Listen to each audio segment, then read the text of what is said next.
Pemerintah melarang masyarakat melakukan tes antigen COVID-19 secara pribadi atau tanpa pengawasan medis.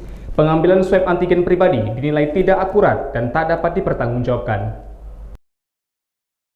Pemerintah melarang keras masyarakat yang nekat melakukan rapid test antigen COVID-19 dengan mengambil spesimen atau lendir dari hidung secara pribadi atau tanpa pengawasan medis maupun petugas ahli terkait.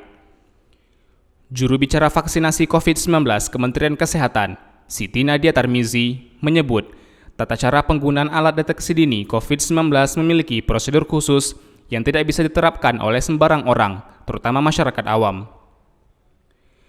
Pengambilan swab mulai dari kesterilan alat, waktu yang tepat, hingga menentukan titik area pengambilan lendir. Dengan demikian, tidak bisa sembarang orang menerapkannya dengan baik, apalagi masyarakat awam. Kemenkes menyebut kesalahan penggunaan alat rapid test antigen dapat mengakibatkan hasil yang muncul tidak akurat dan tidak bisa dipertanggungjawabkan. Untuk itu, dia mengimbau agar masyarakat tidak melakukan tes pribadi, apapun itu alasannya. Hingga saat ini, sudah banyak tenaga ahli dan bisa dengan mudah ditemukan di mana saja. Digunakan oleh masyarakat atau secara pribadi itu sebenarnya sudah tidak sesuai dengan kompetensinya karena seharusnya kan dilakukan oleh laboratorium. Kemudian juga kan cara mengambil spesimen itu ada tekniknya, bukan kemudian dilihat kemudian bisa berarti sudah benar melakukannya, karena bisa saja hasilnya itu tidak sesuai karena pengambilan spesimennya tidak tepat. Kementerian Kesehatan mengatakan, pihaknya telah memastikan setiap vaskes yang memiliki pelayanan tersebut dapat menggunakan alat yang sudah terverifikasi Kemenkes dan BPOM, sehingga keamanannya bisa terjamin dan hasil yang didapatkan akurat. Sehingga potensi penularan dapat dicegah serta penelusuran pasien yang terinfeksi COVID-19 tepat sasaran. Dari Jakarta, Kantor Berita Antara, UTV mengabarkan.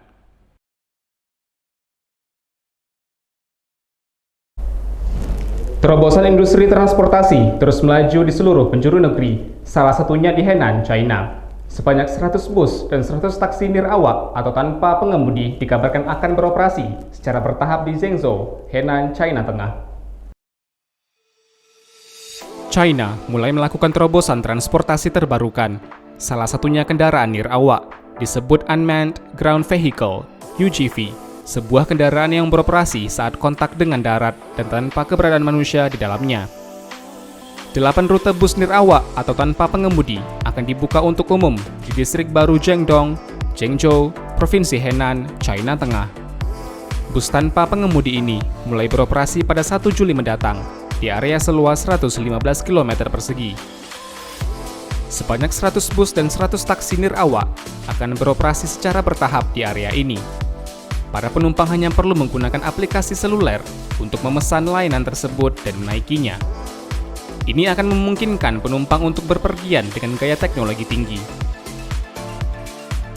Kantor Berita Antara, UTV, mengabarkan. Korban tragedi runtuhnya bangunan 12 lantai di Florida, Amerika Serikat terus bertambah.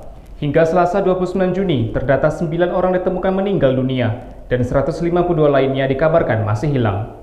Bangunan tempat tinggal 12 lantai di kota tepi pantai Surfside, negara bagian Florida, sebelah tenggara Amerika Serikat, runtuh. Pihak otoritas setempat mendata, hingga Selasa 29 Juni, 9 orang ditemukan meninggal dunia dan 152 orang masih hilang. Hingga saat ini, operasi pencarian dan penyelamatan masih terus berlangsung. Pejabat setempat mengatakan, 1 orang menghembuskan nafas terakhir di rumah sakit dan 8 orang lainnya ditemukan meninggal di lokasi. Dibangun tahun 1981, bangunan 12 lantai ini runtuh pada Kamis 24 Juni pukul 1 waktu setempat. Presiden Amerika Serikat Joe Biden mengumumkan keadaan darurat dan mengizinkan pendanaan dan pemberian bantuan bencana kepada Badan Manajemen Kedaruratan Federal untuk memberikan bantuan. Dari Florida, Amerika Serikat, Kantor Berita Antara, UTV, mengabarkan.